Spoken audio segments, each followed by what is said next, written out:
This is Daniel Gray. I am the Trailer Park Prophet, broadcasting live from beautiful downtown Crestone, Colorado on Blog Talk Radio. This is Hump Day with the Prophet.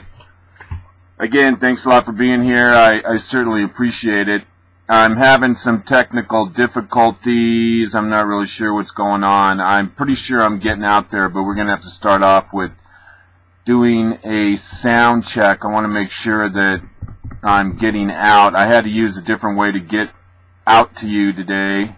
Alright, hang on just a second. Let's see if we're actually getting out. I think we are. I mean, I don't think there's any cause to worry. But I just want to make double sure, because it gives me a certain level of confidence that I don't always have. So when I'm having these troubles, I like to know for sure that my signal's getting out there.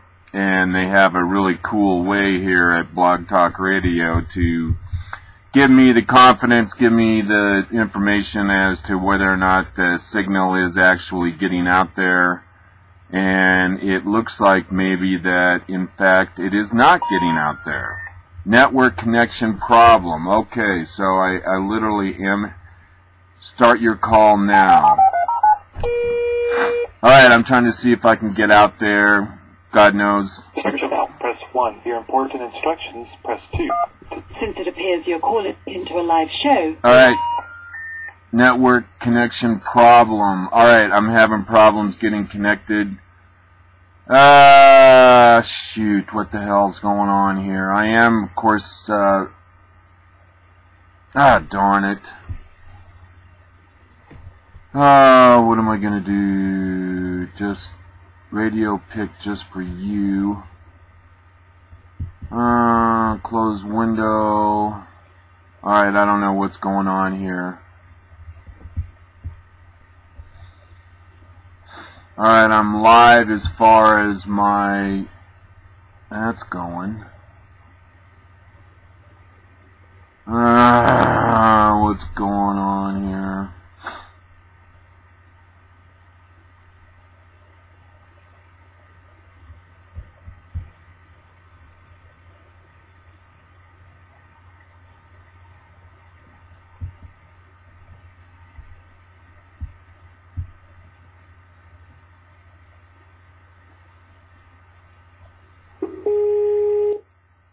Welcome to Blog Talk Radio. Please enter your host PIN. When finished, press the pound key. No, that's not working. Now I'm trying Zynga. I'm sorry, but I did not hear you press at least 4 digits of your PIN number.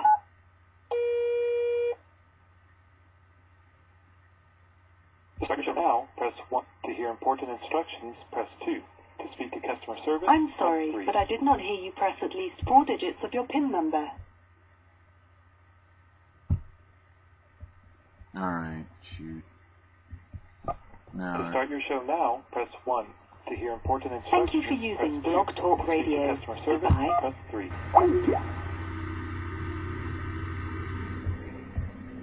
Alright, I don't know. Maybe I'm on. Call connected. Says I'm To start connected. your show now, press 1.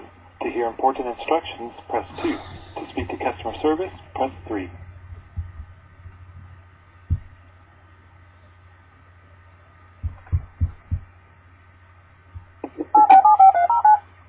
Thank you for using Blog Talk Radio. Goodbye.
Welcome to Blog Talk Radio. Please enter your host PIN. When finished, press the pound key.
Show now, press 1.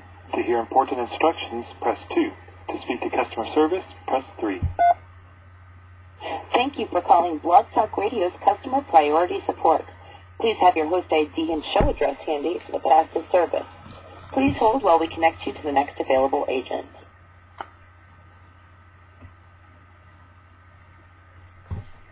Please hold while we connect you.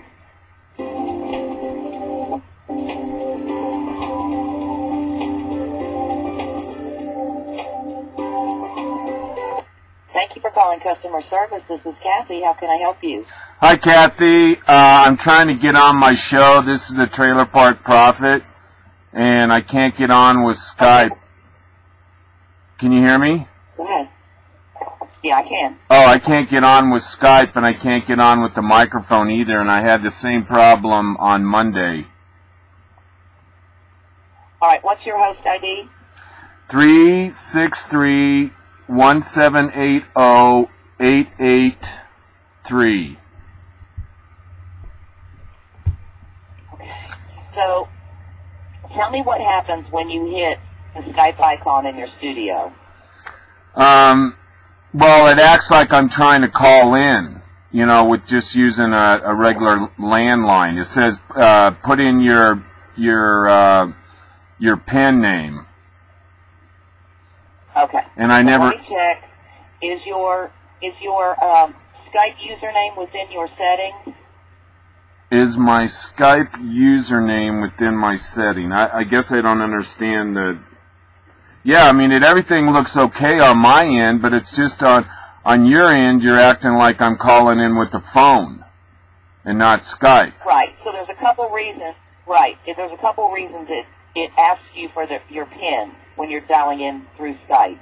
It never asks for my Skype PIN. Username, right. Is your Skype username Daniel.Gray331? Yes. Or is that your Skype profile name? I don't know anymore. I have so many names I can't remember who I am.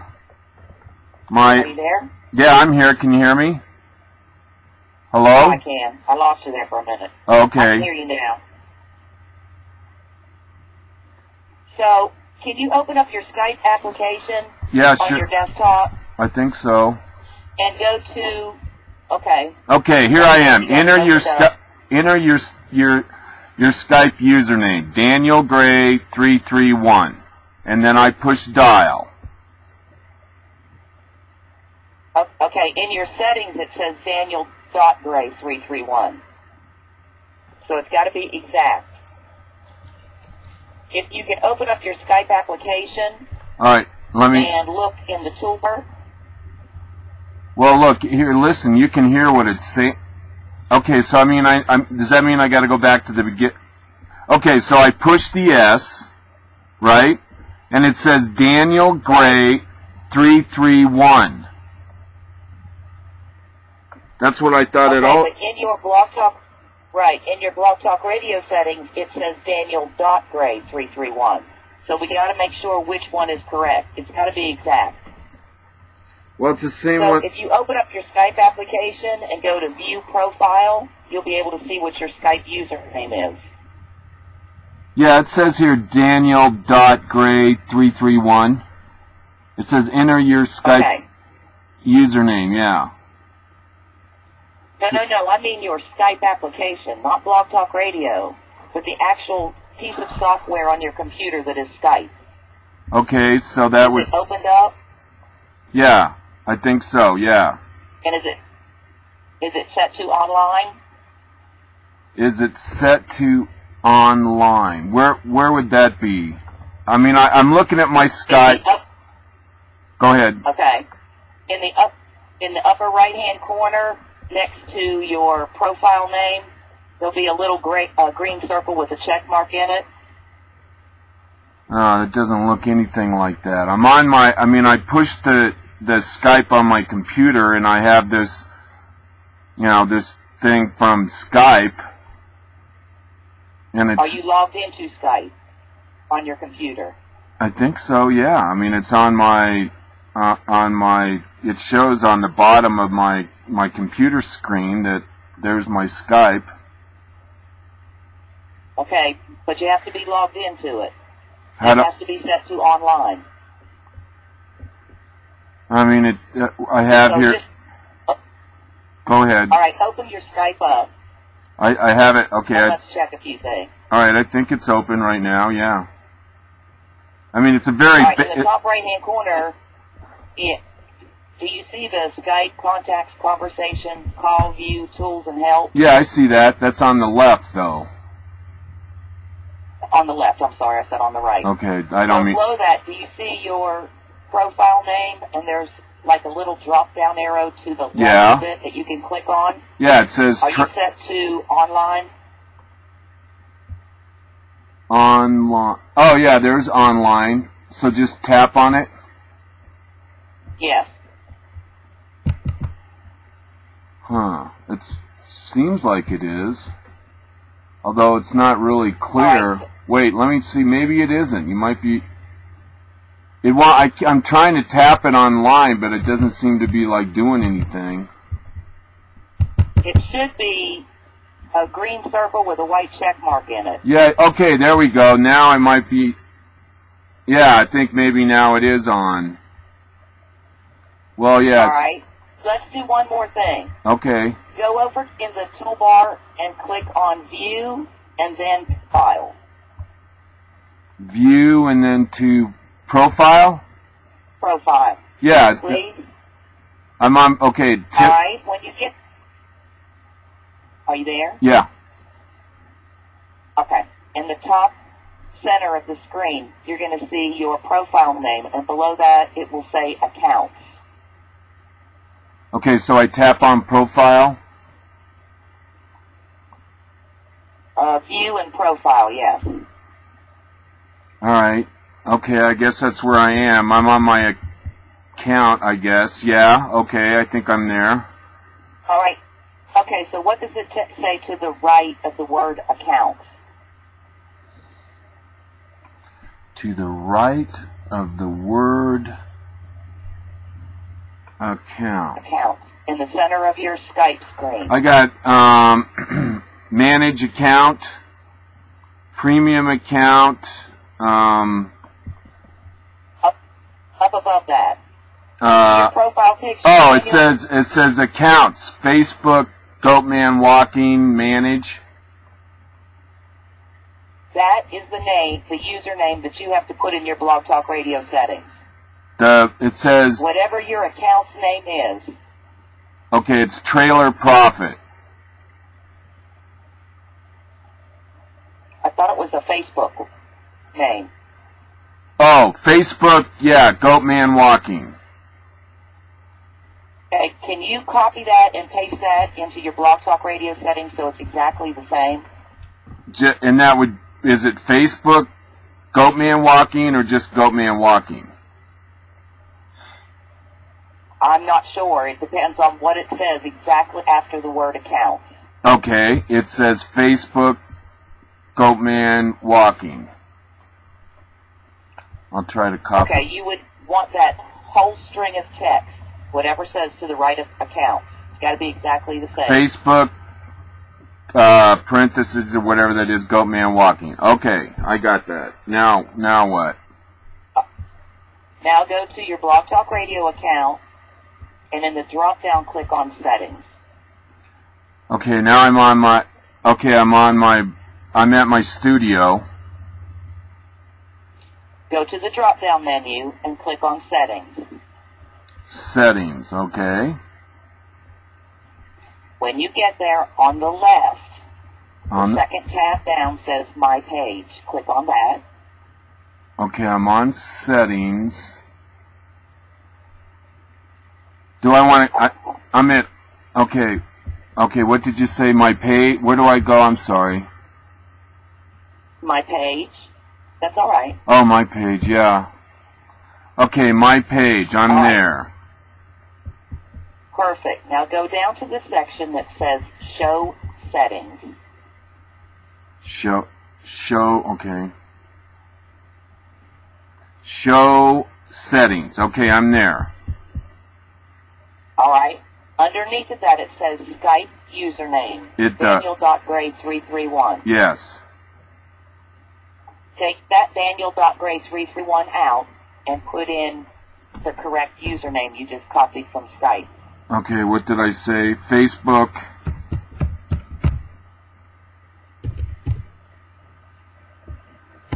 Facebook, Goatman Walking. Is that what I said? Yeah, but it's got to be exactly the same. You have to put in if there's spaces, if there's not spaces, if there's capital letters. It has to be exact. I got it. I don't think it was capital letters. Okay. I didn't even think to look. All right, I got Facebook with 2 dots, Goatman Walking. All right, so now click Save All at the top. All right. And then once that finishes processing and saving, go back to your studio and try your Skype icon again.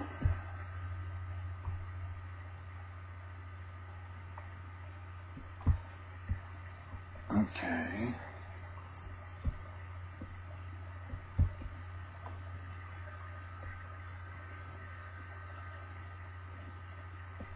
Going through the procedure. All right. Since it appears you're calling back into a live I'm back show, in business. we're connecting you now. Yay! Okay, you're like awesome. You're awesome, Possum. Alright, everybody, I'm on the air. This is Daniel Gray. I am the Trailer Park Prophet, broadcasting live from beautiful downtown Crestone, Colorado. Live on Blog Talk Radio. This is Hump Day with the Prophet. Giddy up, gringos, and fellow lovers of liberty. Yes, sirree. That kind of a difficult start today.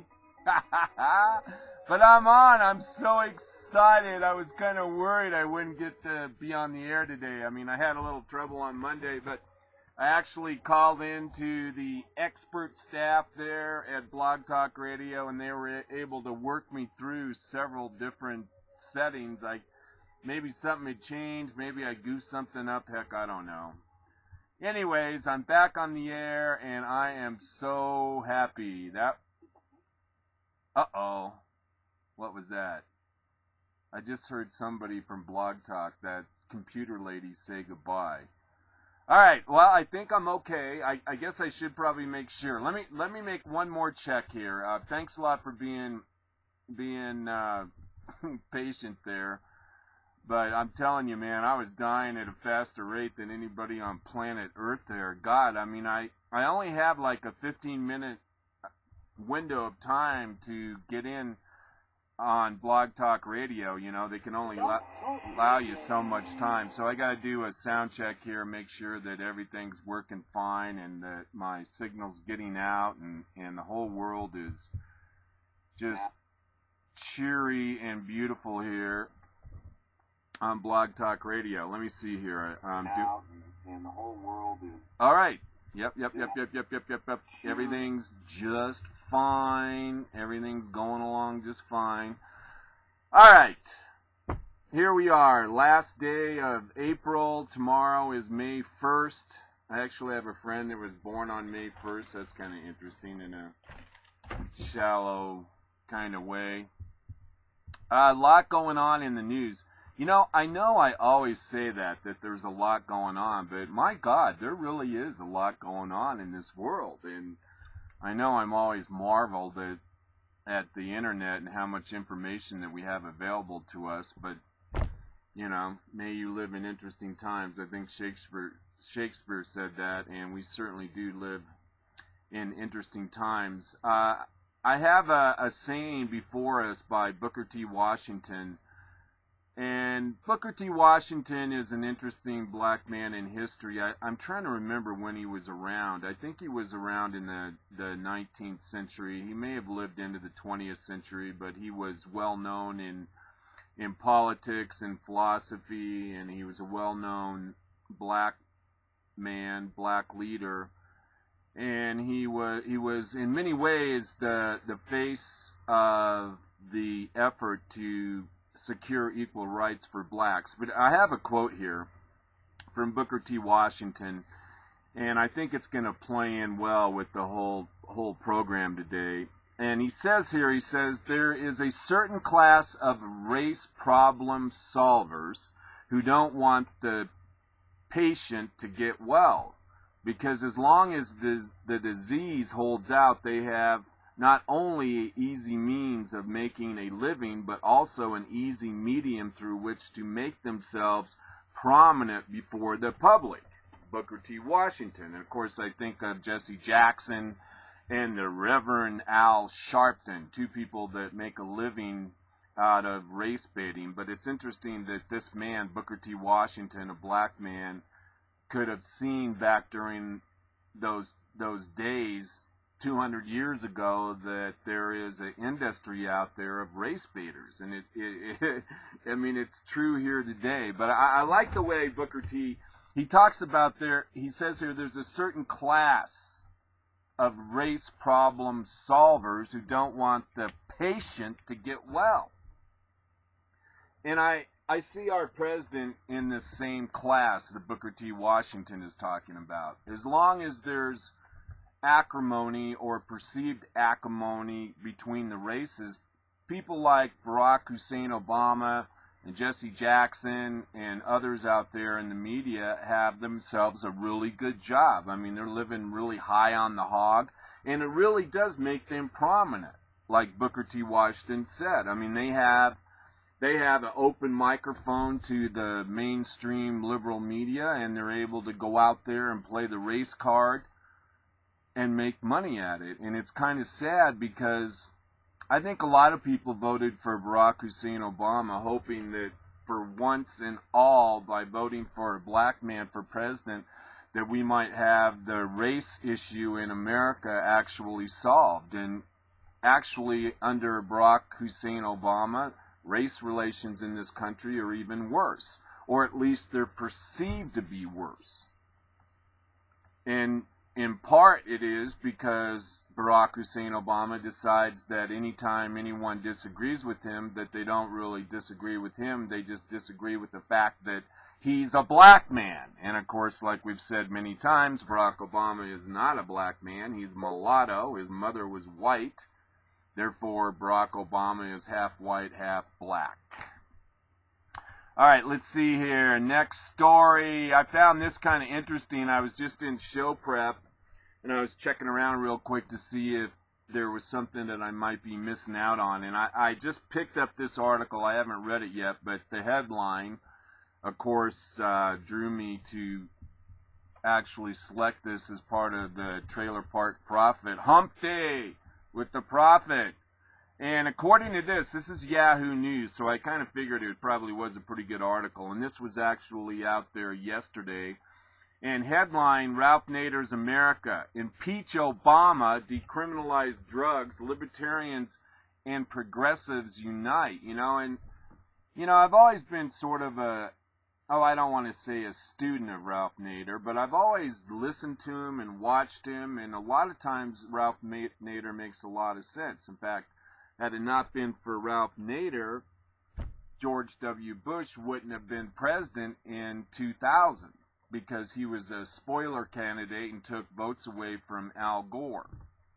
But again, it looks like we have a video. It says, if Washington politics were no longer defined by partisan gridlock, but instead by cross-party alliances that forged solutions, the alliance would be unstoppable. Now I'm starting to think Ralph Nader is getting a little delusional, because libertarians and progressives have nothing in common. Progressives are socialists or statists. And obviously Ralph Nader doesn't understand the basic premise for the motivation for the progressive movement. But he goes on to say here, he says, that's the premise of a new book, Unstoppable, the emerging left-right alliance to dismantle the corporate state by longtime political activists and five-time presidential candidate Ralph Nader, who contends that such a left-right alliance is not just the stuff of imagination, it's actually emerging. On the Hill, I'm seeing more and more in Congress, left and right, Nader told the fine print. It was a vote in the House over a year ago over the NSA snooping. It almost broke through. So we're beginning to see formulations that once they click together, they're unstoppable. And I think probably Ralph Nader makes a pretty good point. But, and maybe he is making a good point. The NSA is a pretty good example. I mean, it brought a lot of people together. But I don't see how that actually equates to other issues that they can be involved with. And I want to read in here and see if we can find this where he says that Obama ought to be impeached. And I imagine he just said that so that he would have something that would be outlandish and that the press would pick up on to promote his new book. I imagine that's why they have that heady sort of headline, Ralph Nader asking for President Obama to be impeached. It really doesn't seem to be a very practical thing for Ralph Nader to be saying. Okay, here it says, when it comes to the current president, Nader said that Obama has violated the Constitution on several occasions and should be impeached. Now here's the quote. Oh, most definitely, Nader said when asked if Congress should bring forward articles of impeachment against Obama. Quote, the reason why Congress doesn't want to do it is because it's abdicated its own responsibility under the Constitution. I wholeheartedly agree with that, and I also apologize to Ralph Nader to think that he was merely trying to have a flamboyant headline to sell more books. He actually did say that. Nader said the president's use of military force in Libya has been the most egregious violation of the Constitution, and the reason being is that President Obama allowed our military forces to engage in Libya and didn't ask for congressional support. I don't even think he even notified them. Now we have a little video. This could be Ralph Nader. We might just listen to a little bit of this, see if it's something that we find interesting. And the headline here is that Take Back America. And again, this has to do with Ralph Nader, and he has a brand new book out, which could be a barn burner, man. And this could be just another example of how the left is turning on the Obama administration. Now, Ralph Nader, I think, probably is still kind of struggling to be relevant in the political arena. All right. Hang on, we got a little ad here. 2 times the points on travel and dining at restaurants from Chase Sapphire Preferred. Chase Sapphire, a little advertisement isn't going to kill us. All right, let's see if we got Ralph Nader here. This might be kind of interesting. This is from ABC News. Fine print by Jeff Hello, Zelny. Fine print. I'm Jeff Zelny. Today I'm joined by veteran crusader Ralph Nader, who's out with his newest book, Unstoppable. Mr. Nader, thank you very much for joining us. You're welcome. So you write about the left-right alliance. What do you mean by that? On Capitol Hill, I'm seeing more and more in Congress, left-right. There was a vote in the House over a year ago on the NSA snooping. The amendment is not adopted. It almost broke through. So we're beginning to see formulations that once they click together, they're unstoppable. I remember being in the chamber for that vote. It was surprising to me, at least, that there were enough, libertarians, if you will, and liberals, if you will, who came together. But there doesn't And seem defying their leadership. Right, exactly. Yeah. Ben Franklin said they who give up essential liberty to obtain a little temporary safety deserve neither liberty nor safety. The time has come to stop it, and the way we stop it is to approve this amendment.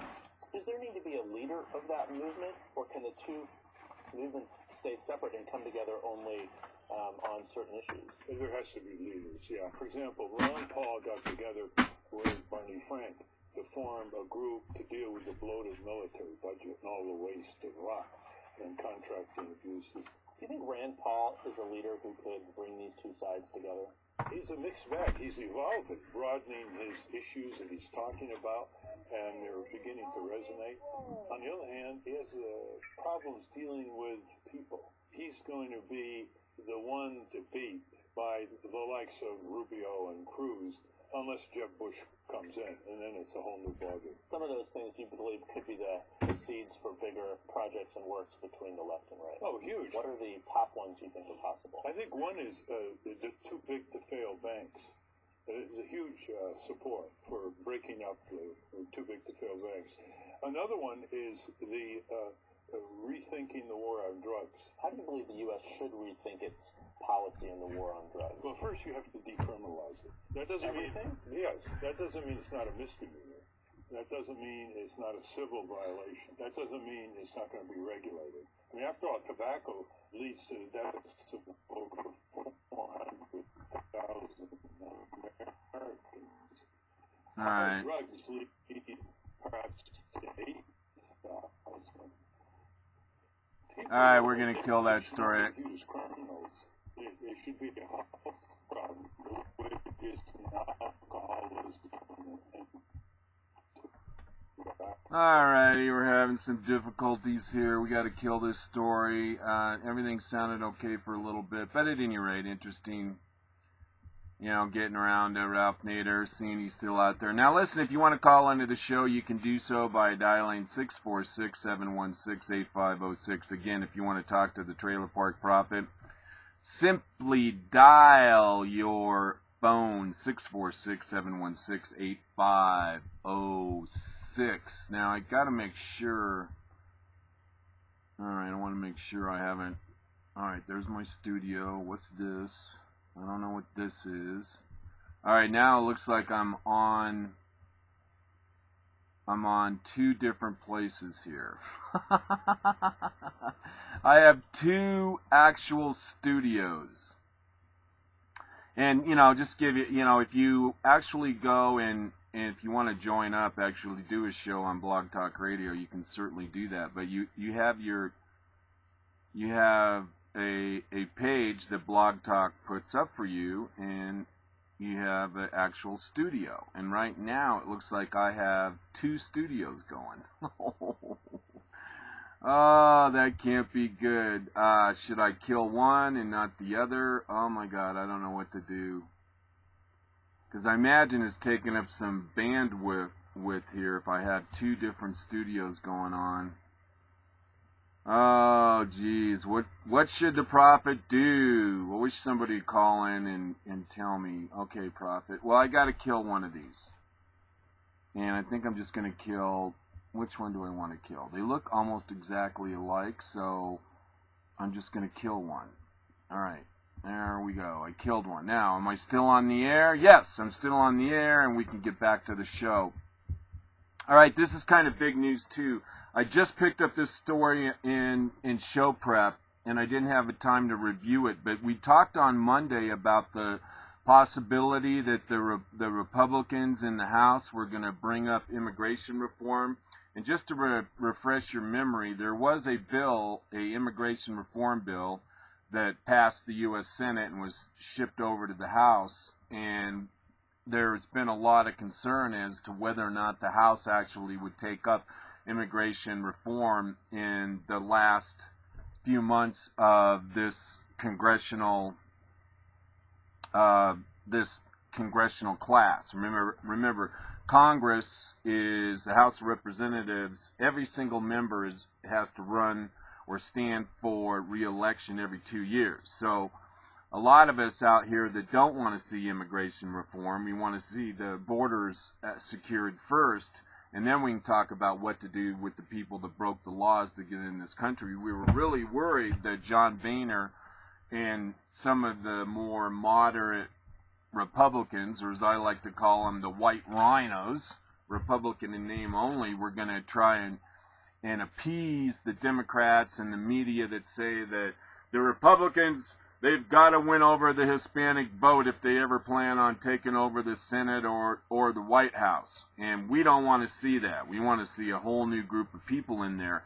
And so it was leaked out to the media that, in fact, the leadership in the House, John Boehner, and I'm trying to think of the other leaders in the House, Republican leaders, were going to somehow try to attach a immigration reform bill to the transportation bill or some other bill. Well, obviously, they probably, what happened, they leaked that out.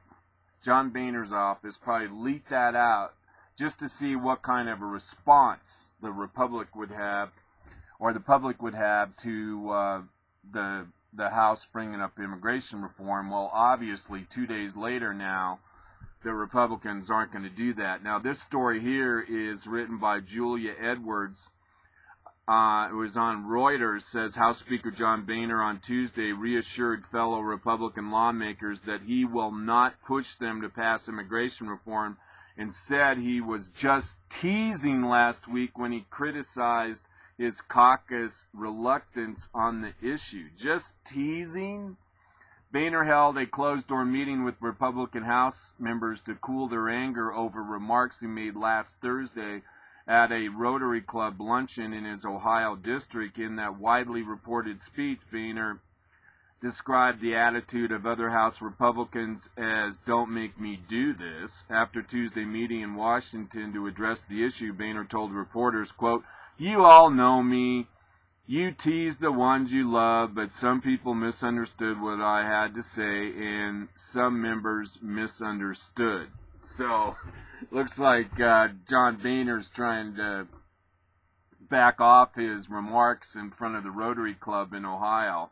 Because I read the statement, and he sounded pretty serious to me that he felt like the Republicans needed to do something between now and November to somehow pass some immigration reform legislation. So obviously word got out pretty fast, and John Boehner had to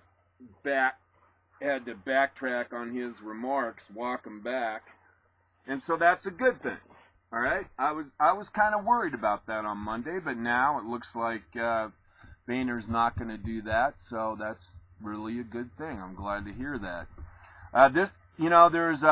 We'll get into this a little later. I'm really kind of amazed.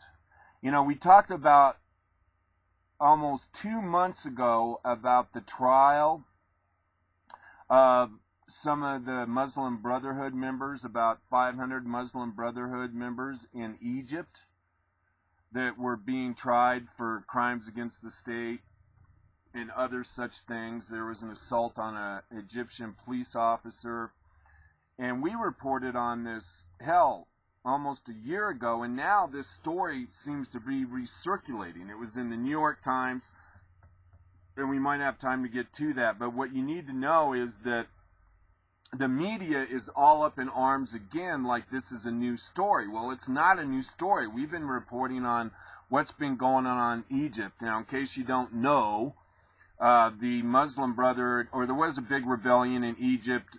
They decided they wanted to overthrow Mubarak the president of Egypt, and he eventually stepped down, and there was all kinds of demonstrations and all of that. And then they had a so-called free election. The Muslim Brotherhood got in office. They controlled the presidency, and they also controlled the deliberative bodies, the legislatures, and the Muslim Brotherhood ruled Egypt for a year. And it was so terrible, primarily because they started to initiate Sharia law, which meant women had to be covered from head to toe, and there was just, they were turning Egypt into another Iran. Well, there was another popular uprising, and the military came in, took over the government, and threw the Muslim Brotherhood out. And then there was a counter-revolution by the Muslim Brotherhood, backed by Barack Hussein Obama, I might add. And then there were some atrocities, and so Egypt is sorting through the judicial process, and so the story was a year ago that there were going to be some 400 people executed, and they're Muslim Brotherhood workers or members and all of that, and in the lamestream media and the internet is ablaze that Egypt has gone rogue and turned into a genocidal state. I mean, really, a lot of the rhetoric is over the top, because we reported, we've reported on this story a lot, and we said that there were actually investigations by the Egyptian authorities, that each of these individuals were cited personally for crimes against the state or whatever it was, and that there were convictions, and that the penalties of some were death, but yet there was still a appeals process, and that they were still going through the appeals process. And I read one editorial from Egypt that said that, for crimes against the state, a lot of times the initial punishment is death, and then that's modified through the appeals process. And so, but the New York Times and other news agencies are hell-bent to tell the world that in Egypt that they're going to kill some 400 Muslim Brotherhood operatives, and I'm here to tell you I don't think that's the case. It's not the full story. But this story has recycled, and the New York Times and other liberal news outlets are treating it like a news story, and it's not a news story. And they're not telling the whole story. I read the New York Times piece, and it doesn't tell the whole story. But I thought this was kind of interesting, that, and this is from Yahoo News. I just found this right before the show started, too, and I found this profoundly interesting. And if you compare and contrast the progressive socialist statist media's attention on the possibility of killing some Muslim Brotherhood members, but they have no interest. The lamestream media has no interest in Christians that are being killed in Nigeria, in Egypt, in Libya, and also in other places across the globe. But here's another example of jihadists execute 7 in Syria, 2 by crucifixion. Can you believe that? And we've had these kinds of things happen before. Now, this is a new story, and we could do a story every day of Al-Qaeda affiliated operatives in Syria, funded by America, funded by the Obama administration, and they have been doing this all over Syria, beheading Christians, beheading them. I mean, I've tried not to report on all of these stories coming out of Egypt because they're so gruesome. And they have had other crucifixions. Now, this comes from Beirut, AFP. It says Jihadist Islamic State of Iraq, and the Vigilant announced it has executed 7 prisoners in its bastion in northeastern Syria on Tuesday, 2 of them by crucifixion. The ISIL, which has been disavowed even by Al-Qaeda, said it held the 7 responsible for a grenade attack on one of its fighters earlier this month in the Euphrates Valley city of Raqqa, which it rules with an iron fist. 10 days ago, attackers on a motorcade threw a grenade at a ISIL fighter at the Nam runabout and a Muslim civilian had his leg blown off and a child was killed, the group said on Twitter. Isn't that amazing? We have Al-Qaeda terrorists on Twitter and Facebook. At any rate, that's what's going on in Syria. But if you were to go to NPR, CBS, ABC, New York Times, I bet this story in Syria of 7 being killed, 2 by crucifixion, isn't even reported on.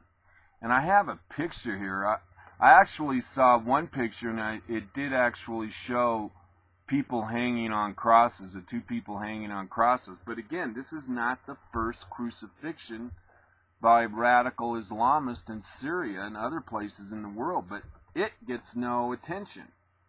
But if you're killing the Muslim Brotherhood, that gets attention of the progressive socialist statist media, which I think just confirms my belief that radical Islam is in bed with the progressive socialist status. And I think that's evidenced by what does get reported on and what does not get reported on. And I just see that as a really big story. Now, here is another one, another story I found that I just had to do. I know I shouldn't be chasing catchy headlines, but this one really caught my eye. And this is actually from November 17th. And I may have already done this story, but I think it bears repeating. Oprah, white people need to die. I'm hoping we have a video, but I'm not sure that we do. But she actually, I remember her saying this before. She basically said that old white people need to die. And I thought maybe that this story might have a video because I wanted to hear it come out of her own mouth. Let's see. Oprah promoting a movie. She was recently in a movie. Tells the BBC, and this is even worse, because Oprah is telling a foreign media that basically America is racist. And here's what she had to say. Oprah Winfrey said to the BBC, she says, quote, "There's a level of disrespect for the office that occurs." She's talking about the president. "And that occurs in some cases, and maybe even many cases, because he's African American. There's no question about that, and it's the kind of thing nobody ever says, but everybody's thinking." That's not true. I really just like it when people try to suggest that they know what people are thinking. She goes on to say, there's no question about it. She repeats herself. Everybody's thinking about it. It's not that he's a liar. It's not that he's incompetent. It's only because he's black. Now that's insanity, Oprah Winfrey. And the solution for this endemic racism is white people need to die. And the reporter says, "Are you saying problem solved?" Winfrey, "I'm saying problem not solved. I'm saying that, that's the beauty of a film like The Butler. And it's the beauty of a film like 12 Years a Slave. And it's the beauty of what we're seeing on stage with Scottsboro Boys, is that it allows people to see where the root of the problem started. It allows people to see, quote, oh, that's where it all started. This is how far we've come. And now this is how much farther we need to go. Of course, problem is not solved. As long as people can be judged by their color of their skin, problem's not solved. As long as there are people who still, there's a whole generation, I say this, I said this, for apartheid in South Africa. I said this for my own, community in the South. There are still generations of people, older people, who were born and bred and marinated in it, in that prejudice and racism, and they just have to die. Noel Shepard points out the obvious. And what Winfrey conveniently ignores is that she endorsed a campaign for Obama because he was African American. He wouldn't have gotten her support or been elected if he wasn't. As we have noted previously, Oprah herself has a brush with racism with each new movie release. And really, that's what I've been talking about, and that's what Booker T. Washington was talking about. Here is Oprah Winfrey, and she's in the racism business. This makes her relevant. This gives her standing on the public square. And she's the most glaring example that racism is not the majority of people in the United States, because Oprah Winfrey wouldn't be the most wealthiest person in the United States if it weren't for women watching her show and buying her products. I don't know. It's just unbelievable. The race card. It's. I think playing the race card or playing the victim, it's really seductive. You know, it gives you sort of a vein of a victimhood that is somehow delicious and rich, and gives you merit and gives you backbone and makes you see the world in a light that doesn't exist. But it's just intoxicating to be a victim, I think. I don't know. The psychology of it is rather intriguing. Now, in that same vein, we have Mississippi Democratic Representative Bernie Thompson calls Clarence Thomas an Uncle Tom. And that's what happens with conservative blacks. They get called Uncle Toms or porch Negroes. And I think I actually do have a video of Representative Bernie Thomas. But here's what he had to say. Bernie Thomas, black congressman. He says, I've been in Washington. I saw 3 presidents now. I never saw George Bush treated like this. What a bunch of BS. I never saw Bill Clinton treated like this with such disrespect. Thompson said that Mitch McConnell would have the audacity to tell the President of the United States, not the chief executive, but the commander-in-chief, that I don't care what you come up with, we're going to be against it. Now, if that's not racist statement, I don't know what is.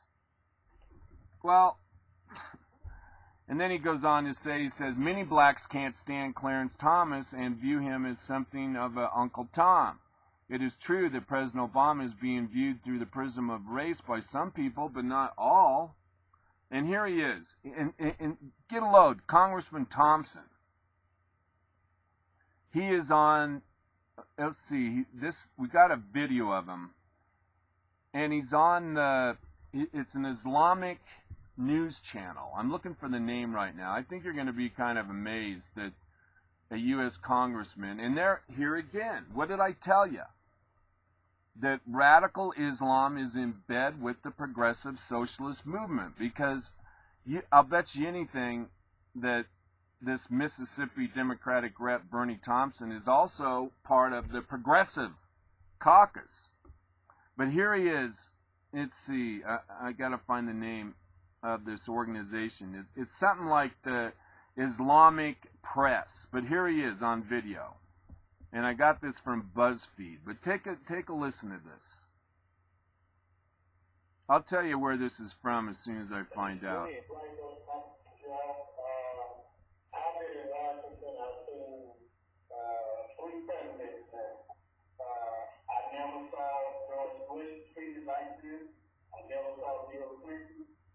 Treated like this with such disrespect.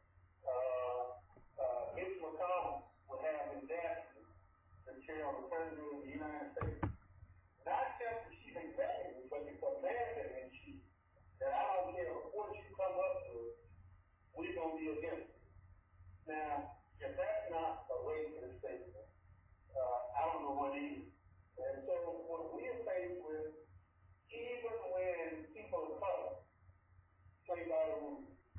And the rules in this term is you register and you vote for the candidate of your choice. And if the candidate of your choice happens to be black, then all of a sudden that candidate for some reason is not the same as others. So to me, that's just blatant disrespect. And I've never seen it as bad here in Washington as I've seen it now.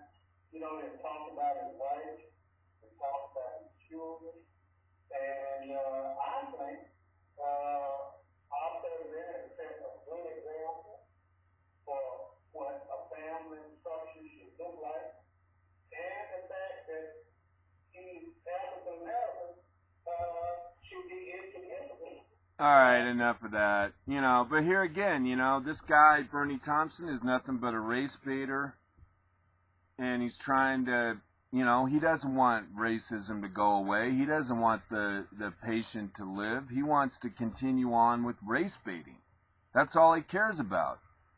You know, that hardens his position. That provides a platform, a foundation for him to pontificate about other things.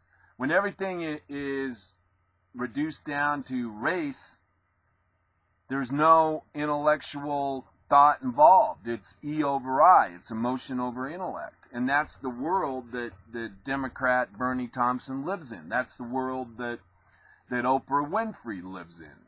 They're in the race baiting business. You know, and I imagine that this Representative Thompson, he had a lot of people vote for him that were white. And he probably wouldn't be in office if he did have white progressive socialists voting for him. All right, I guess the big news of the day is that the new economic numbers are out, and the first quarter has been a disaster. There's only worst recovery ever. First quarter gross domestic product growth slows to 0.1%. Article here posted by Jim Hoff in the Gateway Pundit. Bad economic news. The real GDP under Barack Obama is 20% of the Reagan recovery. Barack Obama owns the worst recovery in U.S. history. It gets worse. The U.S. economy slowed in the first quarter of 2014 to that 0.1%, and that was reported by the Wall Street Journal. And it's the first U.S. economy slowed in the first quarter to one of the weakest paces of the 5-year recovery, as the frigid winter appears to have curtailed business investment and weakness overseas. Now, this is what was so rich. The Obama administration was out there this morning saying, well, yeah, these are dismal numbers for the gross domestic product, but it's due to an unusually cold winter that we had. So on one hand, we're having global warming, according to Barack Hussein Obama and his minions. And on the other hand, we're having such frigid weather that it's affecting the economy. And the media is going to allow them to have it both ways, even though you're not supposed to. But, God, we have global warming, but yet we have such cold winters that it hurts the economy. Amazing. It goes on to say here, the gross domestic product, the broadest measure of goods and services produced across the country, advanced at a seasonally adjusted annual rate of 0.1% in the first quarter. The Commerce Department said Wednesday. Economists surveyed by the Wall Street Journal had forecast at a 1.1 pace for the quarter. Now, I guess it should be noted too that the Obama Treasury Department and whoever else actually puts together these economic numbers has changed exactly what it is they survey to put together these numbers. And like all economic numbers, there will be a revision in a few days, sometime next month, and I'll bet they'll even say that the economy didn't grow at all, because that's what happens in this Obama administration. They send out economic numbers, and then they, under the headlines and all of that, and everybody talks about it. And then a few weeks later, they revise those predictions, and they're always revised down. In other words, they're revised and show the true state of the economy, which is always worst. And of course, those revisions are served up with no fanfare at all. So I have an idea that we probably didn't grow. Now, to go back into a recession, you have to have 3 consecutive quarters of 0 or less gross domestic product growth. 3/4. So I got a feeling that, I can tell you right now, I'm looking in my plastic crystal ball, this 0.1% gross domestic product, I think that is a fake number, and I think we are in the first quarter of a recession, and we'll have to see if the subsequent next 2 quarters demonstrate the same thing, because now these are dismal numbers, so the second and third and fourth quarter have to be even better to pick up the bad number of the first quarter, and I don't see that happening. I really don't. I'm looking in my plastic crystal ball, and I have a feeling that it's just not going to happen. I think we're going into a recession, and I think we're going into a depression. I mean, when you look at all of the economic numbers in toto, you can see we're in big trouble. 93 million people aren't working, and we have one story, if we have time to get to it, where 20% of American families, get a load of this, 20% of American families do not have a person in the household that is working. 1 in 5 households in America do not have anybody working. That's a number that was out today, and that's stunning. That's really stunning. And I don't mean to be scaring you, but you know what? I got to be straight with you, and I got to tell you what I see, and I have a feeling we are headed for bad times. And I hope you have your house in order, because if we go into a recession, if we go into depression, the next thing that's going to happen is we're going to have rampant inflation. And you better hope you have some money in the bank, you better have some gold, better have some silver, you better have some food stockpiled, because I have a sneaking suspicion that we're gonna go through some very rough times, because it's not working. The Obama economy's not working, and that's why the lamestream media is focused on this guy Sterling that owns the NBA team, the Clippers. They're all, the mainstream media is focused like a laser now on this Clippers owner, this Sterling guy. And they're going to stay on this story until there's another story that involves race or a Republican, and they're going to focus on that. You know, like they focused on the Bundy.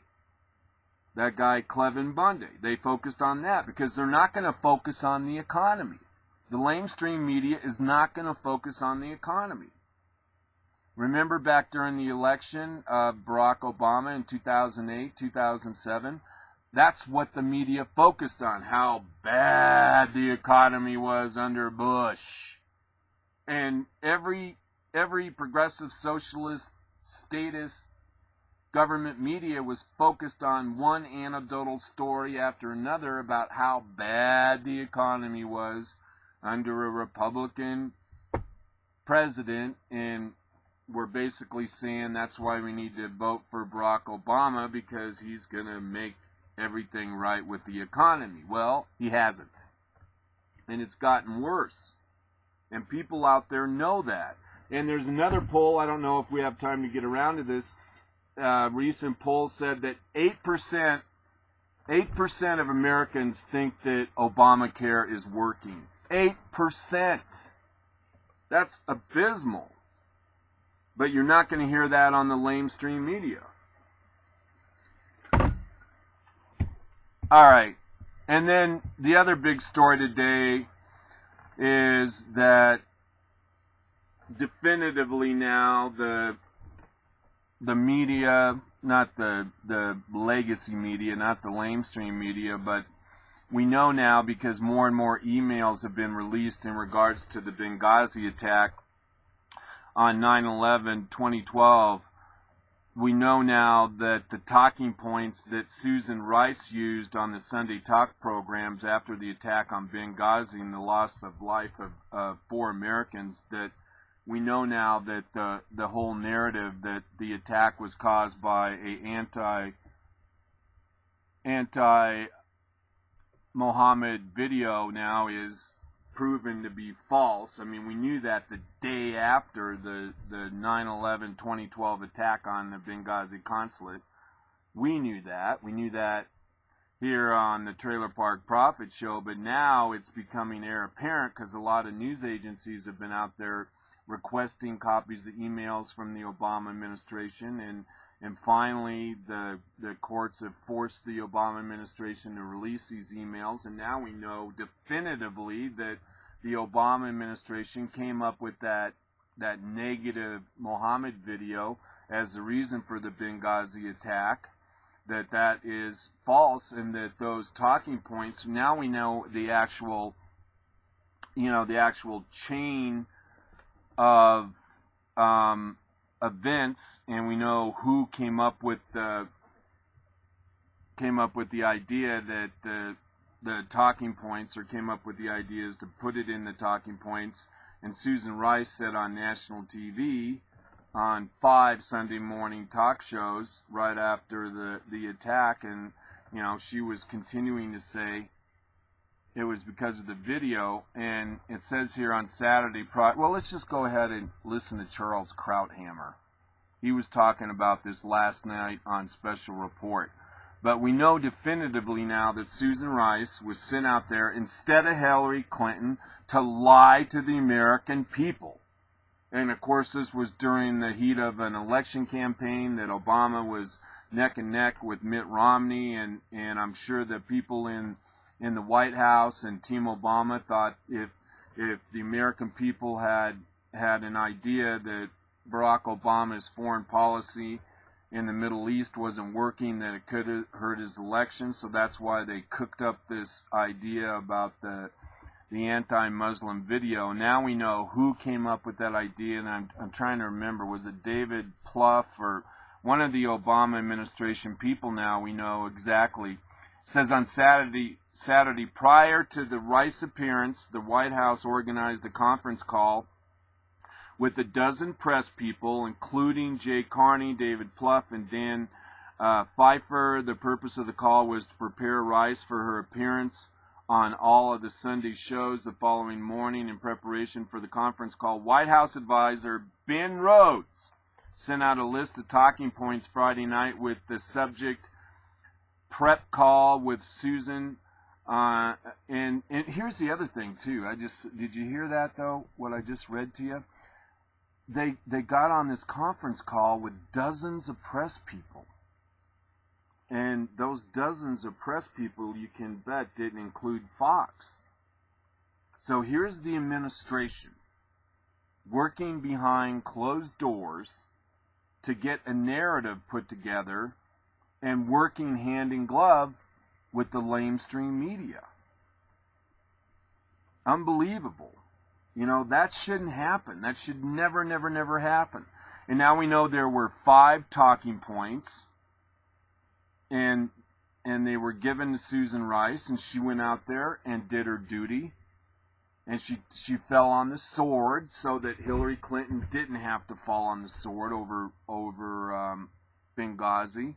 And so, I mean, here, what is this? Obama and his press secretary blaming the video. Now listen to this. Now here, I think this is gonna be Jay Carney at the, in the White House in the briefing room, addressing reporters. And what's he doing? He's openly It's a fairly volatile situation, and it is in response Jay not Carney. to United States policy, not to obviously the administration, not to the American people. It is in response to a video, a film that we have judged. This is 2 days, this is on 9/14, 2 days after the Benghazi attack. And I'm here on the program Trailer Park Prophet, and we knew exactly what happened. We knew that for a time, Al-Qaeda they killed our ambassador, Chris Stevens, and we had pictures on the internet of Chris Stevens' dead body being dragged through the streets of Benghazi, being defiled. This is unbelievable. But here's Jay Carney 2 days after the 9/11 attack on 2014, saying it was the cause of anti-Muslim video. To be reprehensible and disgusting. That in no way justifies any violent reaction to it. But this is not a case of protests directed at the United States writ large or at U.S. policy. This is in response to a video that is offensive and to Muslims. Jake, let's be clear. These protests were in reaction to a video that had spread to the region. We certainly don't know. We don't know otherwise. We have no information to suggest that it was a pre-planned attack. The unrest we've seen around the region has been in reaction to a video that many Muslims find offensive. Your operating assumption is that was in response to the video in Benghazi. I just want to clear that up. That's the framework. That's the operating assumption. It's not an assumption. Not an assumption. It looks like this was something other than. I think there have been mixed reports on this, Jake, even in the press, which some of it has been speculative. What I'm telling you is this is under investigation. The unrest around the region has been in response to this video. We do not, at this moment, have information to suggest or to tell you that would indicate that any of this unrest was pre-planned. Jake, again, what we have seen is unrest around the region in response to a video. It's a goddamn lie. Was a video. The reason why there is unrest is because of the film. This is in response to the film. We reject its message and its contents. We find it both disgusting and reprehensible. Disgusting. America has a history of religious tolerance and respect for religious beliefs. And that history now, let me interrupt you, Jay Carney. We do not have a history of respect to religious beliefs. Look how the progressive socialists have been attacking Christianity relentlessly for over the last 20 years. And if Muslims are so unhinged that some criticism of their religion sparks them to burn down an embassy and kill 4 people and injure another 30, what's that say about people that follow Islam? That they're that volatile or unsophisticated? You got to look at the other side of the coin here. And in essence, that's what he's saying. Saying, well, people that believe in Islam, they're not very sophisticated and they're kind of volatile. If you say anything bad about Muhammad, this is what they do. They're crazy. I mean, that's really what he's saying. But then, this was on the 15th. And then, no, this was on, what was this? This was on the 14th. And then Susan Rice went on the Sunday program, which I think was the 15th of September, said the same thing. And then 2 weeks later, the president said the same thing in front of the United Nations. That what happened in Benghazi was a result of anti-Muslim video. And they knew damn good and well, and these recent emails prove it, again, conclusively, that this was the result of an attack by Al-Qaeda.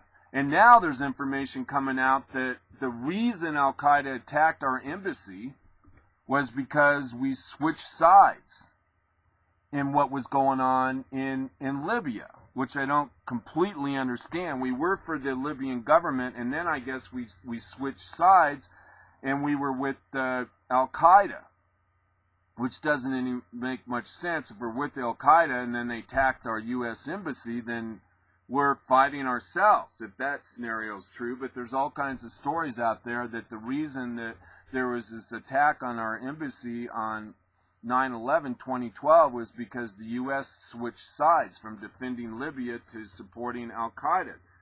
I don't know. It just seems unbelievable, but that's what people are saying out there. And let's go on. Jay Carney. But there is absolutely, as I've said, absolutely no justification at all for responding to this movie with violence, and we are making we are working rather to make sure that Muslims around the globe hear that message.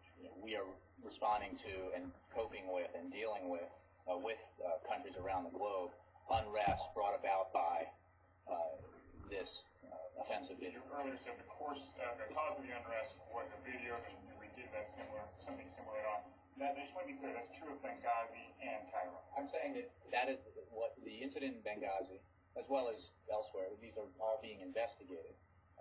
What I'm saying is that we have no evidence at this time to suggest otherwise, that there was a pre-planned or ulterior. All right, enough for you, Jay Carney. You are a lying sack of metabolic waste. Now, last night on Special Report, Charles Krauthammer weighed in on this new information that gives more substance to the argument that the Obama administration created the narrative of the anti-Mohammed video. So here is Charles Krauthammer last night on Special Report. Hey Charles, welcome back to the Trailer Park Prophet. Take it away, sir. All right, give me a minute here. Charles.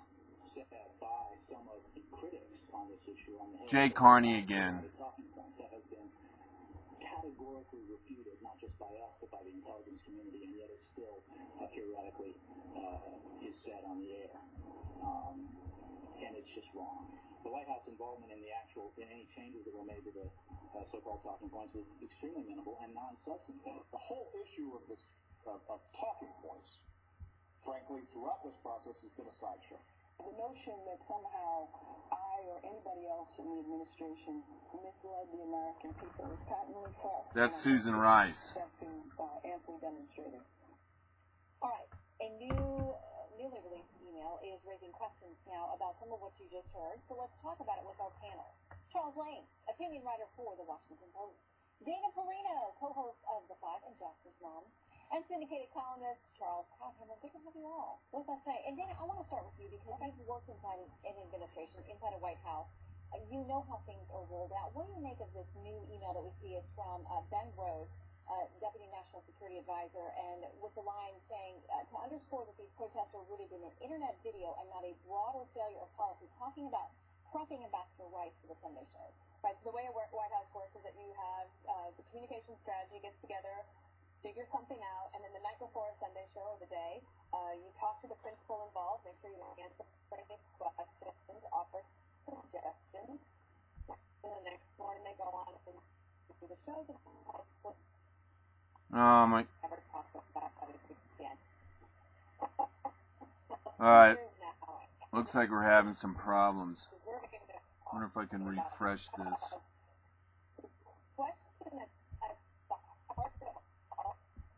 Alright, we gotta kill this story. Kill this video. Sorry about that. Sorry about that. Damn, I would have loved to hear what Charles Krauthammer had to say. But basically, I know what he had to say. Basically, he's saying right now that up until this time, this has just been a mere suspicion that the Obama administration created this narrative of the anti-Muslim video, and now we know definitively that, in fact, the administration was deliberately lying to the American people about what happened in Benghazi because they were in the middle of an election cycle and they didn't want the president to look like he was weak. And remember, the president was saying during that campaign cycle that Al-Qaeda is defeated, on the run, and General Motors is still in business. Well, that wasn't the case. Al-Qaeda wasn't on the retreat. In fact, Al-Qaeda was growing, and that was part of why Benghazi got attacked. Al-Qaeda is not on its heels, and this president and all the president's men and women were lying about that. All right, we don't have time to do that story. Oh, let's see, should we do this story? No. Oh, Harry Reid, we talked about Harry Reid, who called the people that came to the defense of that guy Bundy, the rancher in Las Vegas. He's been getting, he says, Harry Reid, he's the senator from Las Vegas, he says he has been getting ugly, vile, vulgar threats from people who disagree with him, because Harry Reid called the people that came to Clevin Bunday's support as domestic terrorists. And now he's claiming he's getting death threats and ugly, vile, vulgar kinds of things in his email and mail, and he may well be getting those, but most reasoned, rationed people aren't going to be sending anything to Harry Reid. I mean, we know he's a dirtbag. We know he's a progressive socialist.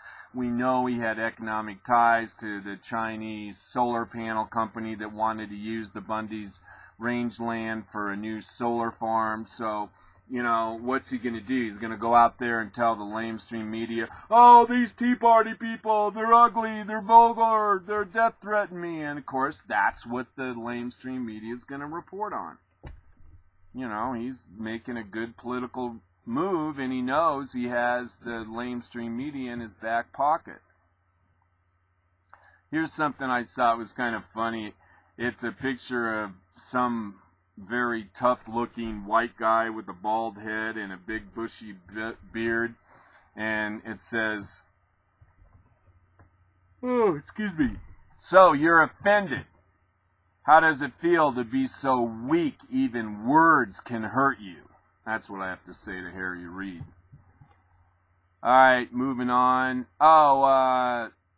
Secretary Kerry said recently, reported on this Monday, said if Israel is an apartheid state, Alan West asked the question, then how come Arabs serve in the Knesset? And we reported on Monday how John Kerry said that what was going on between Israel and Palestine made Israel sort of an apartheid state. And Alan West brings up the point, well, how can they be an apartheid state? How can Israel be an apartheid state when there's actually Arabs served in the Knesset? And the Knesset is like the Israeli parliament. Good point. Oh, this is kind of big news. Toyota is moving its U.S. headquarters from California to Texas. Isn't that interesting? And they're moving to Texas, quite frankly, because California is a progressive, socialist, statist state and very unfriendly to business. And businesses are leaving California in droves like scalded dogs. And now Toyota is moving from California to Texas. Now, I'm telling you what's going to happen here. A lot of progressive socialist statists are not going to like the fact that Toyota is moving to Texas, because Texas is historically a red state. And a lot of the political elite, the progressive socialists, think that California is a place for, you know, the beautiful people, beautiful experiment of socialism. And I think you're going to see a lot of people, some people, are going to not want to buy Toyotas now that the headquarters is from Texas. That's going to offend the sensibilities of a lot of liberal people. Take my word.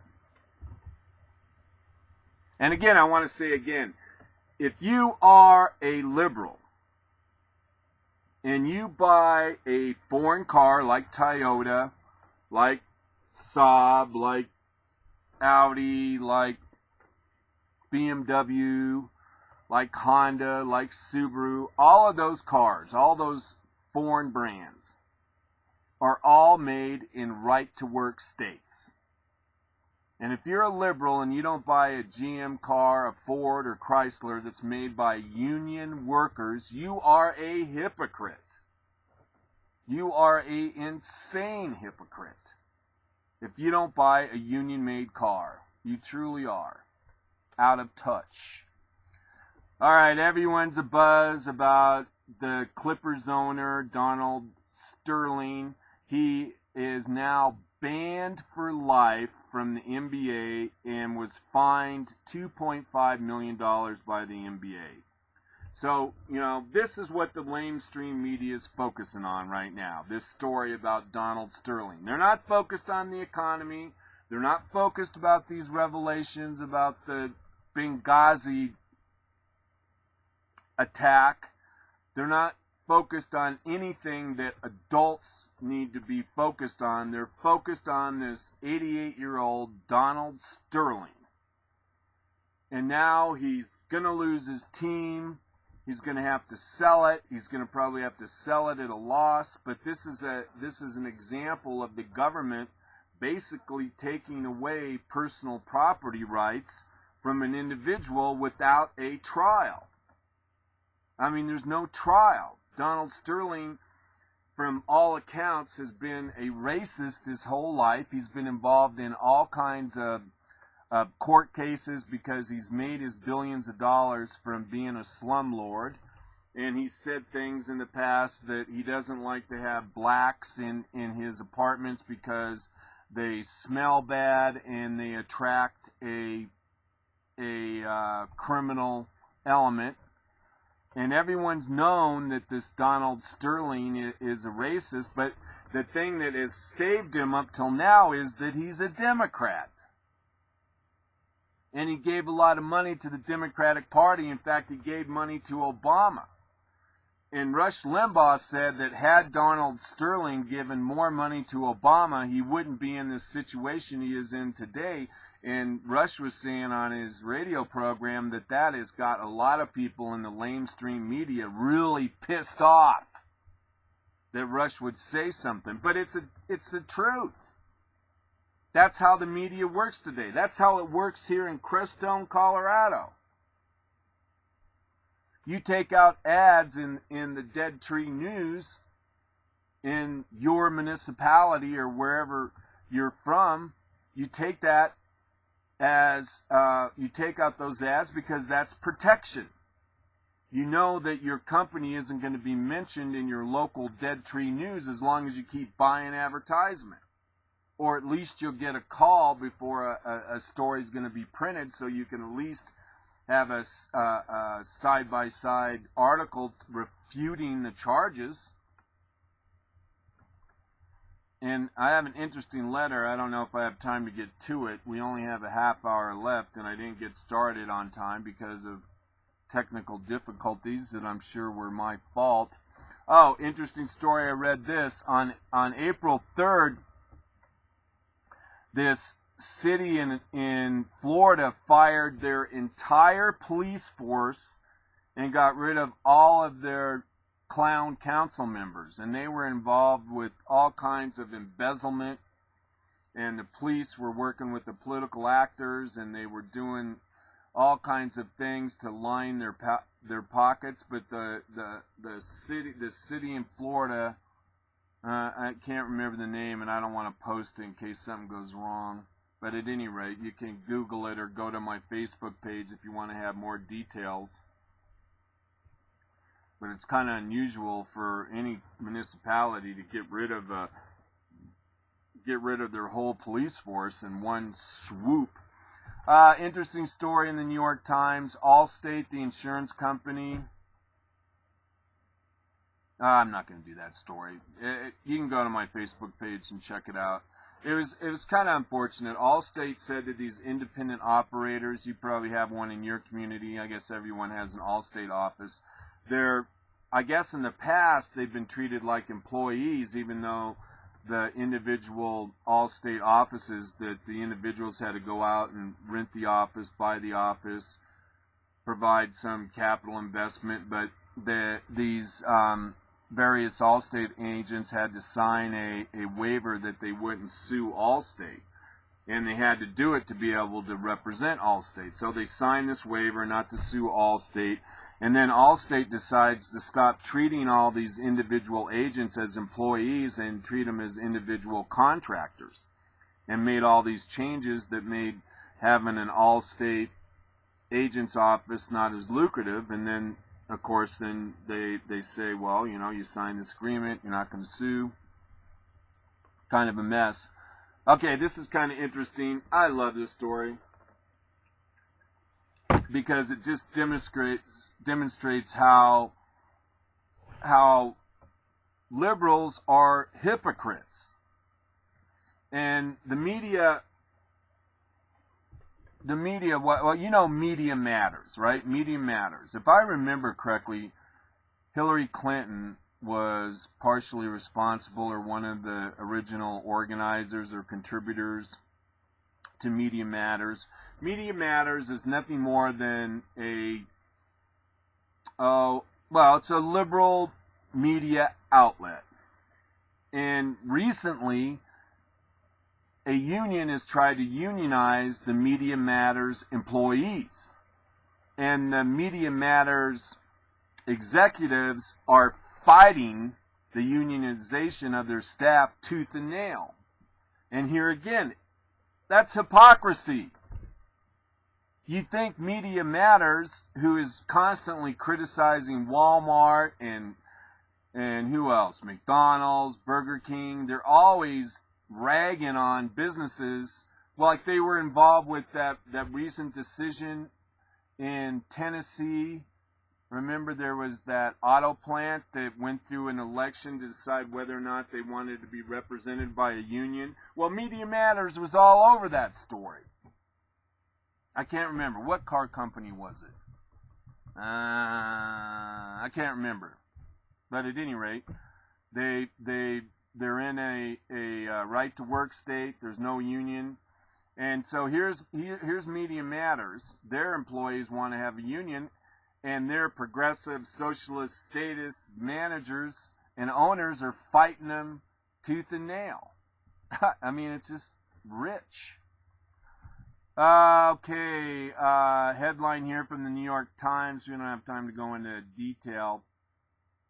Says support for military aid in Egypt is dropping in the Senate. Now, that relates back to what I was talking about earlier about the 400 Muslim Brotherhood members that are on trial for crimes against the state. And it's because of that some in Congress, particularly Patrick J. Leahy, Senator Patrick J. Leahy, and other Republicans and Democrats are saying, well, you know what, maybe we ought to withhold aid to Egypt if they're going to be perpetrating the execution of 400 Muslim Brotherhood aides. But yet, there's no talk about withdrawing aid from Al-Qaeda in Egypt, where we just reported that 7 people have been killed, 7 Christians killed in Syria, 2 of them crucified. There's no talk about withdrawing our aid to Al-Qaeda. But yet we're talking about withdrawing our aid because Egypt internally is deciding to deal with the Muslim Brotherhood, which has been a problem in Egypt for a number of years. In fact, Mubarak's legislature, before the overthrow of Mubarak in Egypt, there was a law forbidding the Muslim Brotherhood from organizing in Egypt. They are a cancer. The Muslim Brotherhood, radical Islam, is a cancer. I'm trying to remember. I saw a quote recently from the Prime Minister of Great Britain, the famous one during World War II. Winston Churchill said that Islam in a man is like rabies. Now you understand why Barack Hussein Obama had the bust of Winston Churchill taken out of the White House. Oh my God, I'm so glad I hurried up. We got to do this. Last time we tried to do a video from Zoe Nation, one of my favorite black conservative commentaries. We didn't get, the video wouldn't play, so hopefully we'll have better luck today. So we got Zoe Nation. Here he is. I can understand that since Cliven Bundy works around a whole bunch of those bovines all the time, he's definitely going to step in it from time to time. Yeah. You know what I'm saying? But I don't trust the race-baiting liberal media. And before I let them get back into my head and program me to accuse someone like Cliven Bundy of racism, I'd ask y'all to consider that it may not be the cow patties he's stepping in, but rather a mess of left-wing media donkey pudding all over his Bundy boots. Donkey pudding.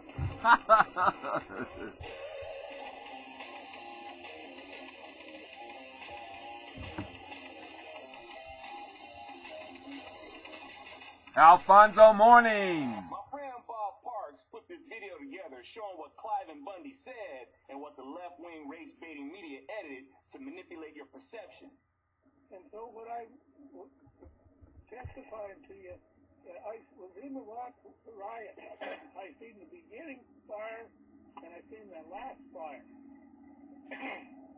What I seen is civil disturbance. People are not happy. People are thinking they don't have their freedom, they don't have these things, and they didn't have them.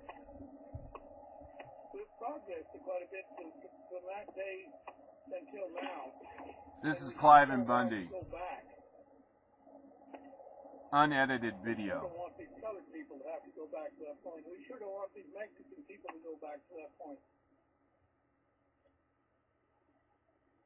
And we can make a difference right now by taking care of some of these bureaucracies and do it in a peaceful way. Let me talk to you about the Mexicans. So these are just things I know about the neighbors. I want to tell you one more thing I know about the Now here's the edited version When from Media Matters. I go through Las Vegas, North Las Vegas, and I would see these little government houses. And in front of that government house, the door was usually open, and the older people and the kids, and there's always at least a half a dozen people sitting on the porch. They didn't have nothing to do. They didn't have nothing for their kids to do. They didn't have nothing for their young girls to do. And because they were basically on government subsidy, and so now what do? They abort their young children. They put their young men in jail because they never learned how to pick cotton. And often what? Were they better off as slaves, picking cotton, having family lives and doing things, or are they better off under government subsidy? Yeah, they did get no more freedom. They got less freedom. They had less family alive, and their happiness, you can see in their faces, they weren't happy sitting on that concrete sidewalk. Down there, they were probably growing their turnips. So that's all government. That's not freedom. Let me talk about the Spanish people. You know, I understand that they come over here against our Constitution and cross our borders. But they're here, and they're people. And I've worked side to side a lot of them. Don't tell me they don't work, and don't tell me they don't pay taxes. Now that's the unedited version. And don't tell me they don't have better family structures than most of us white people. When you see those Mexican families, they're together, they're picnicking together, they're spending their time together, and I'll tell you, in my way of thinking, they're awful nice people. This is the unedited version. Join us and be with us. Not come to our party. Had Media Matters released the entire video, do you think it would give a different impression? Let's look at a few things. Cliven expressed the same sentiments as the Afrocentrics, and it ain't that hard to hear. We don't want to go back to the days of Jim Crow. Cliven clearly expressed those sentiments that he does not want blacks to see those days again. The ones standing in the way of blacks have always been the Democrat Party, and they use the government to do it. Whether it was a sour-faced Democrat like George Wallace standing in the way of schools to keep blacks from going in, or whether it's the fake teeth-gritting smile of modern Democrats that doesn't want the black student to leave the schools they used to try to keep them out of for privatized education. After all, the liberal public schools can't keep their black voter stock under control if they're attending private schools.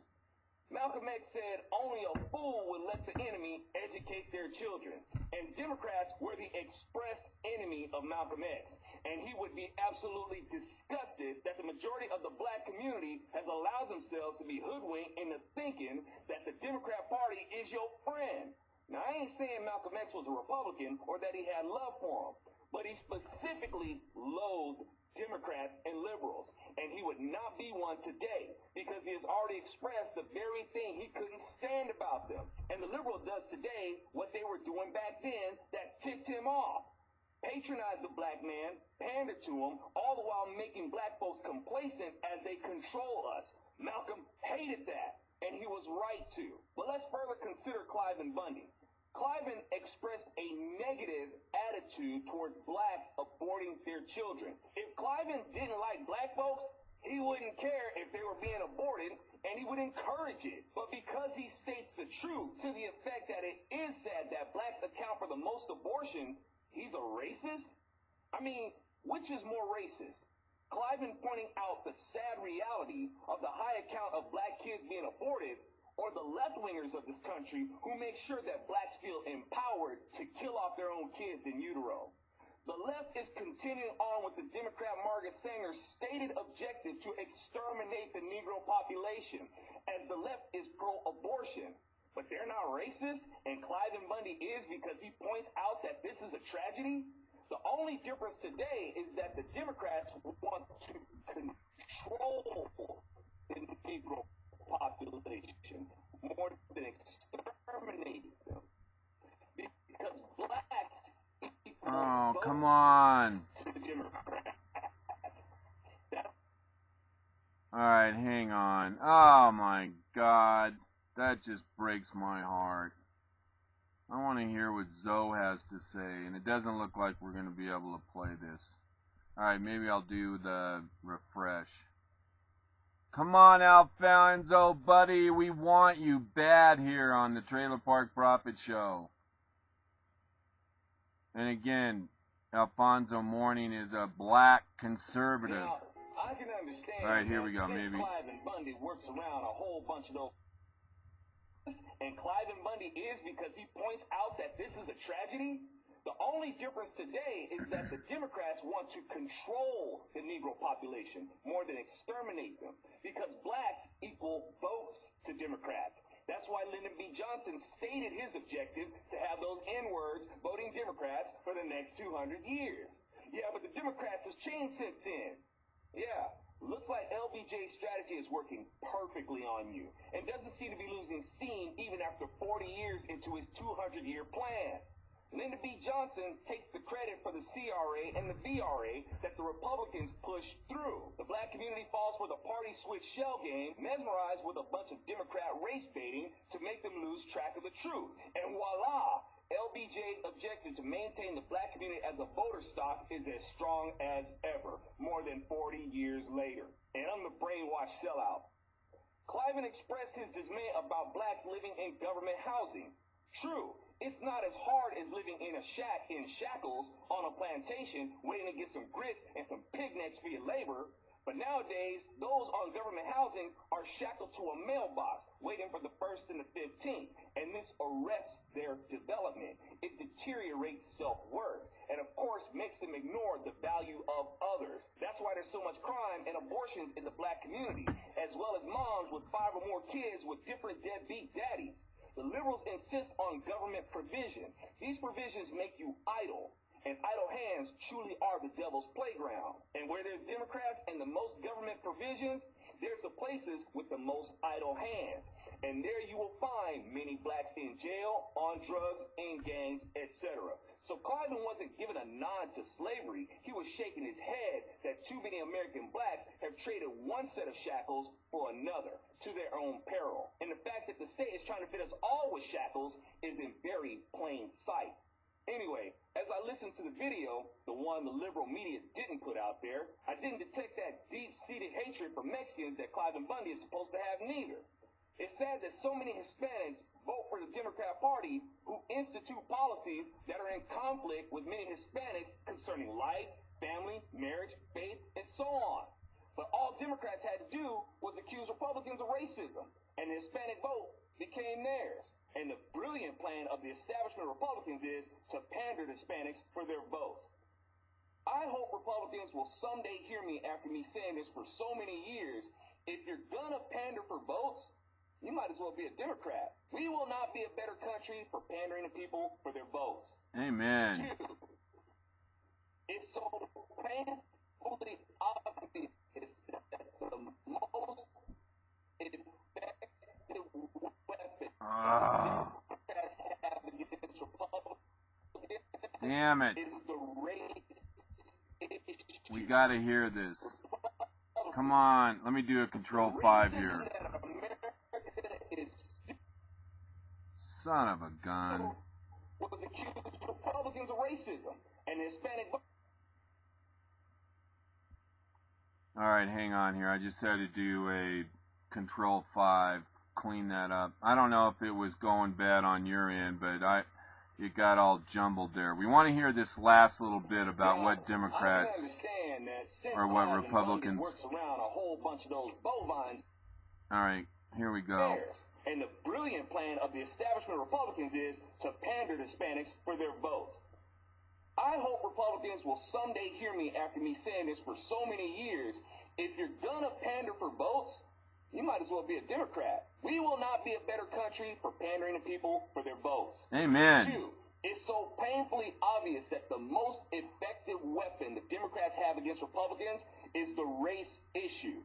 Republicans, the racism that America is still butthurting over and will not let go of is the racism that is burned and scarred into the culture that is infamous the world over, the racism that was instituted by the Democrat Party for over 140 years. The Republicans went to war against the Democrats to end slavery in the 1860s, and the Republicans defeated Democrats and institutionalized racism in the 1960s. The Republicans fought the Democrat KKK, their cross burnings and their lynchings, and stopped them. But America is still to this very day bitter over racism, the racism instituted by the Democrat Party. But Democrats have taken the issue they're responsible for and now use it to manipulate people and get them to hate you. Republicans whine about the race card being used against them, yet don't seem to grasp how effective the race baiting strategy is and totally take for granted that this is the Democrats' main weapon.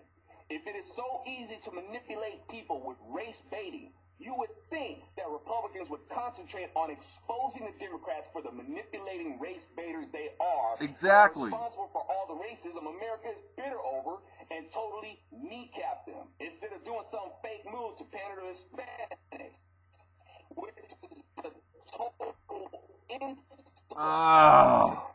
It is an insult to immigrants who come here. Oh my God, this is very upsetting. I want to hear Alfonso Mourning. He's just getting to his final point. Alright, I guess we gotta kill it. I gotta kill this story. Sorry. You can hear the rest of this on my Facebook page, Daniel Gray. Trailer Park Prophet. I couldn't hear the last part. I don't know if it was cutting out on your end, but it was cutting out on my end, so I kind of felt like it was necessary. I should go back to my studio right now. I don't know if we had any callers. I've been in a big hurry to try and get all of my stories done before the end of my show, which is another 10 minutes. And I wanted to do something on cap and trade.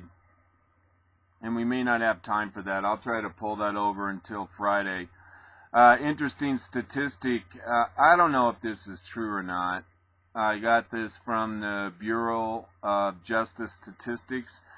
In 1972, America's prison population was 300,000. And today, in 2014, America's prison population is 2,300,000 people. And I guess the question that you have to ask yourself is that 2 million increase in the amount of prisoners behind bars in the U.S., is that because of the war on drugs? And I have a feeling that a large majority of that is the war on drugs. So that's why I'm glad that Colorado and Oregon and other states are talking about doing away with the drug laws, because to keep 2,300,000 people behind bars requires probably the same amount or twice as many government workers to keep those people behind bars. You need increased people in the judicial department, increased people at the jails, probation. The list just goes on and on. The number of government employees that have to be employed to keep 2,300,000 people behind bars. Just another example of why the government employees unions do not like the legalization of marijuana. Now, I guess we'll do this real quick. This is a little kid, and hopefully this will give you an idea about what cap and trade is all about. But before this, we let this little kid get started. Cap and trade was something that was started by Maurice Strom, who actually spent some time here in Crestone, Colorado. He bought this ranch called the Baca Ranch and tried to sell the water to Colorado Springs. But the Toyoda agreements that were put together in Brazil were in part by Maurice Strom. But basically what you have with cap and trade is a brand new bureaucracy that the people that are involved with are going to make billions of dollars. But it's nothing but a Ponzi scheme. It's a way to create a new product and allows for the political elite to be on the inside to benefit from. Now, this kid explains to you what cap and trade is in a way that I think is entertaining and also informative. So take it away. That's a rather disturbing statistic. Apparently, Americans have no idea what cap and trade is. When Rasmussen asked Americans what cap and trade was, most of them had no idea, and 29% of them said that it had something to do with regulatory reform on Wall Street. Only 24% said that it had anything to do with environmental issues. I thought maybe this eco-geek could be of some service. Now you probably know what cap and trade is, but maybe you need a refresher course. And maybe you just want to share with your friends and family, so they too can have some idea about the most important environmental legislation ever. So, cap and trade, in its simplest form, basically the government says to all of the companies in the country, we can only have this much of a certain pollutant. Well, that's the cap. We simply cannot have more than that much pollution, and if we do, we're going to fine the crap out of all of you. Then the government distributes credits for the release of those pollutants to all of the companies that produce those pollutants. Ideally, they give the companies credits for less pollution than they're already polluting with, so then the companies either have to reduce their pollution or buy credits from someone else. If the company is able to reduce its pollution below its current credit level, then it can sell or trade away those credits to companies that are having a harder time. So basically, the government creates an artificial economic market in pollution. So then the amount of money that the companies are willing to spend decreasing their pollution is directly proportional to the amount of money it would cost them to buy the credits if they weren't able to reduce their pollution. Success! We have a new economic market and everyone wants to reduce their pollution! Wait, there are problems? We run into the first problem when we say that the credits are distributed. How are they distributed? There are two ways. Basically, there's grandfathering. And would you get credits based on the amount of pollution you're already producing? Which seems kind of lame to me. I mean, it's like, oh, you're the biggest polluter. Here, have the largest number of credits. Or two, they can be auctioned off. That's the way that the Obama administration is looking at doing it. They're actually hoping to have huge amounts of money generated by the auctioning off of these carbon credits. But economists are kind of like, wait a second, so you created an artificial market and you're selling nothing for billions of dollars. Also, the polluting corporations don't like it at all. But to me, it seems like a fairly fair way to do things. The second problem with cap and trade is that, yes, the money has to come from somewhere. So whatever sectors of the economy are doing pollution, the prices of their services are going to go up. So yes, gasoline prices and energy prices would increase. And if gasoline and energy prices are increasing, what we have. I don't know why.